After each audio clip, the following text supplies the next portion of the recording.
એવું છે કે મોર બધો બરી અને રાગ થઈ ગયો છે ને કેરી કોઈ ખાખડી કાંઈ જોવા મળતું છે નહીં. તો નબળું એટલે માનો ને કાંઈ લેવાનું જ નથી. 10% કે 5% કેરી થાય આખા બાગાયત વિભાગમાં તો સારી વાત છે.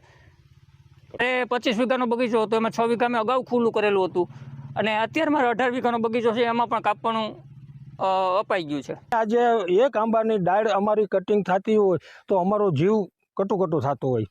આપ સમજી શકો એ વાત છે કે સાહેબ આ જેમ છોકરાઓને ઉજેરીને મોટા કરો, એની જે માવજત કરો, એનું જતન કરો, એવું જતન કરીને આજ સુધી જાળવા હોય અને આ પરિસ્થિતિ આવી હોય તે દિવસે ખેડૂતના દિલને એના આત્માને તમે પૂછો તો ખ્યાલ આવે સાહેબ કે આ પરિસ્થિતિમાં કેમ આજે આ હાંકવું પડે છે. એમ પરિવર્તન ના લાવીએ તો અમારે બાળ છોકરા છે, બીજું તે ઘર વ્યવહાર છે, અમારે કેમ કહવું. આજની તારીખ સુધી સહન કરતા આવ્યા, આજ સારું થાય કાલ સારું થાય, પરિસ્થિતિ દીપે દી બગડતી ગઈ છે, કોઈ સુધારો આવતો નથી.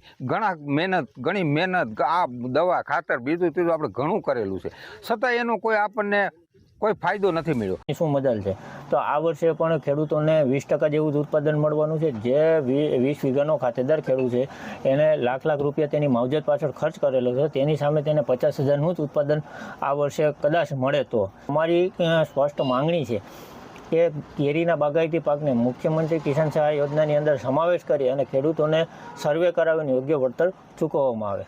હવે ગીર વિસ્તારની વાત કરવામાં આવે તો ગીર વિસ્તારમાં જે કેસર કેરી છે તે લુપ્ત થવાને આરે છે. છેલ્લા 10 વર્ષથી સતત અને સતત ઉત્પાદન ઘટતું જાય છે. મુખ્યમંત્રી કિસાન સહાય યોજનામાં આ પાકને સમાવી અને ખેડૂતોને એક મદદરૂપ થવાનો સરકાર દ્વારા પ્રયત્ન કરે, જેના માટેની અમે વર્ષોથી આ માર્કેટિંગ યાર્ડ બજાર સમિતિ તાલાળા તેમજ ભારતીય કિસાન સંઘ દ્વારા સંયુક્ત માગણી અમે કરી રહ્યા છીએ અને વહેલી તકે આનો સરકારશ્રી દ્વારા નિકાલ કરવામાં આવે એવી અમારી એક માનસરની અરજ